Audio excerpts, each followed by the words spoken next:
Hey Gear Seekers, I'm Nick. As of uploading this video, your sub box is probably filled with lots of reviews of the new Ryzen XT CPUs, well, the Ryzen 3000 ones, and I decided that I would listen to you guys, and instead of doing like regular CPU reviews that basically everyone's doing right now, we'd do a build so you could actually see it in practice. So what we did is we decided to build a 3900 XT absolute gaming and content creation beast in a micro ATX form factor, considering it is one of my favorite form factors. So kick back and relax and let's do a build thing.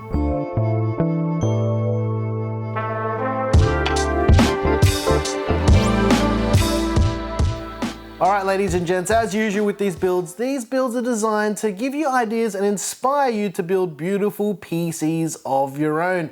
And this is a showcase build, however we did benchmark everything basically except acoustics because yeah, we didn't really feel like going down that whole rabbit hole, but we did do all the Cinebench stuff and all that stuff, but we need to build it first to see how we got here. So let's do that.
All right, ladies and gents, I hope you enjoyed this build. I really like it. This thing is an absolute monster, as you're about to see in the benchmarks a little bit later in the video. But before that, let's talk about all of the parts. The motherboard that I went with is the ASRock B550M Steel Legend.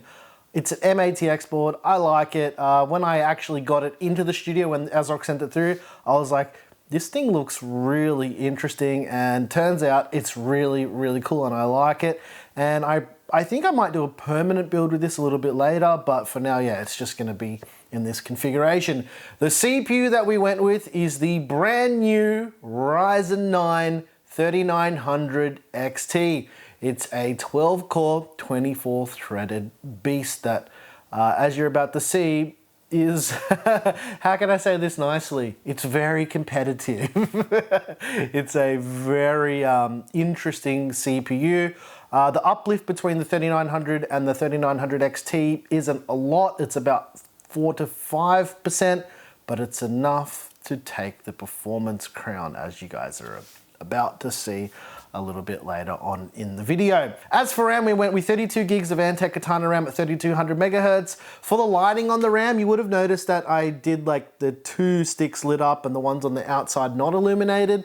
I thought it just looked cool and a little bit different. I don't really see people doing that, so I wanted to try something new. Yeah, that's basically why I did it that way. To cool the 3900 XT, we went with the EK-AIO 240 D-RGB. The reason why I chose it is basically because of the form factor.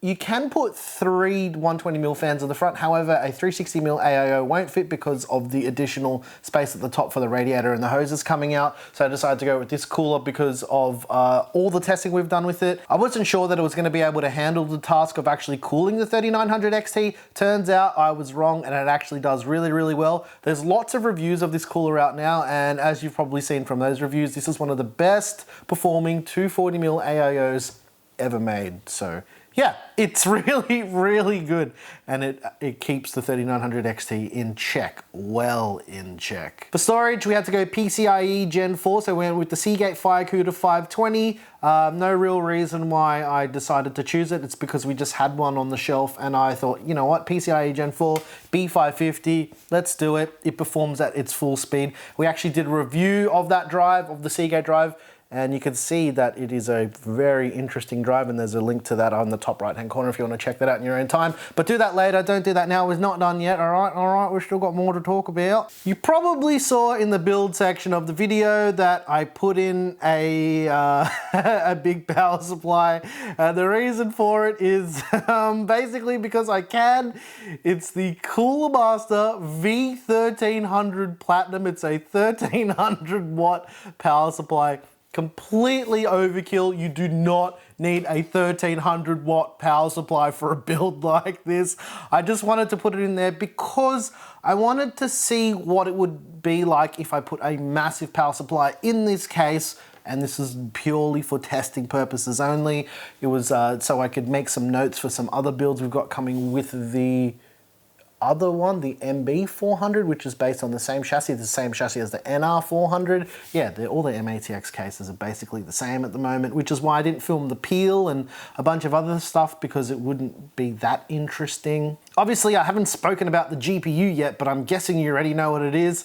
It's the Gigabyte RTX 2080 Ti gaming OC. The reason why I went with the 2080 Ti is because this thing's got to be a beast, so I got to use the beastiest GPU that I've got that would actually physically fit in a case like this, and yeah, that's the one that I went with.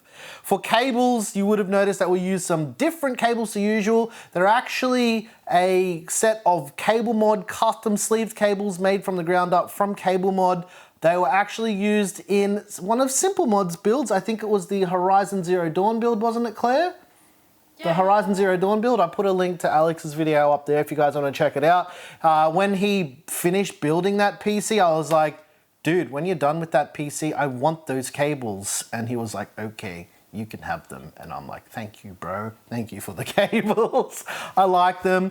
Yeah, that's why I used them. The reason why I actually wanted this set of cables from Alex was the two 8-pin PCIe power connectors. They have a single cable comb connecting them. So if I'm using GPUs that have two 8-pin connectors, I can basically just use one cable to plug it all in, and it looks really nice and clean and neat and tidy.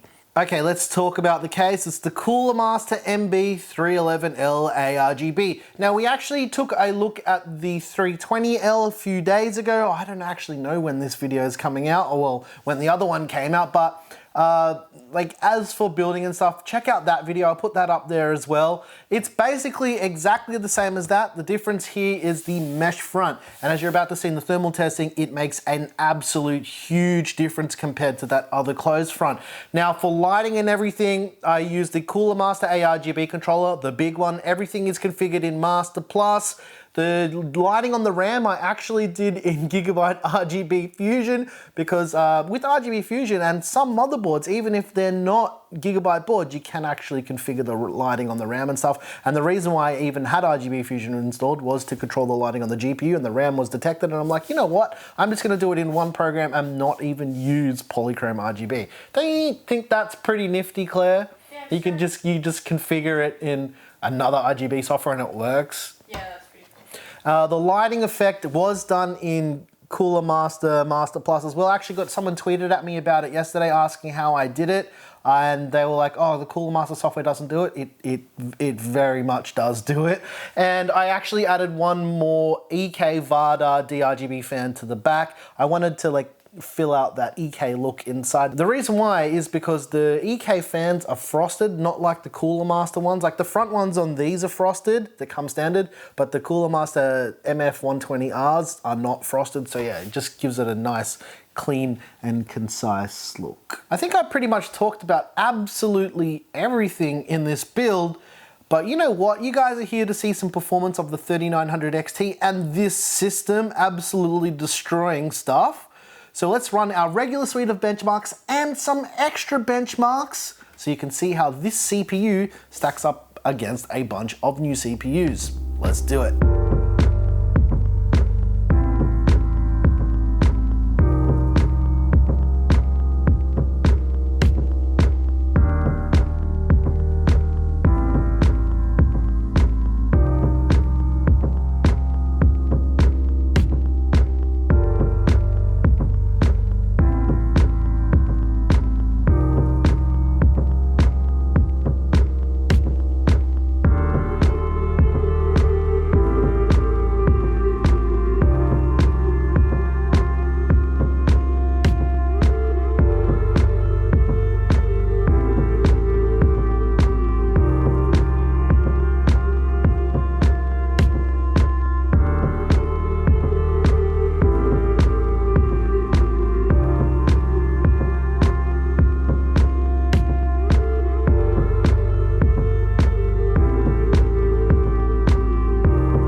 As you can see from that testing, the 3900 XT is a little bit better than the 3900X.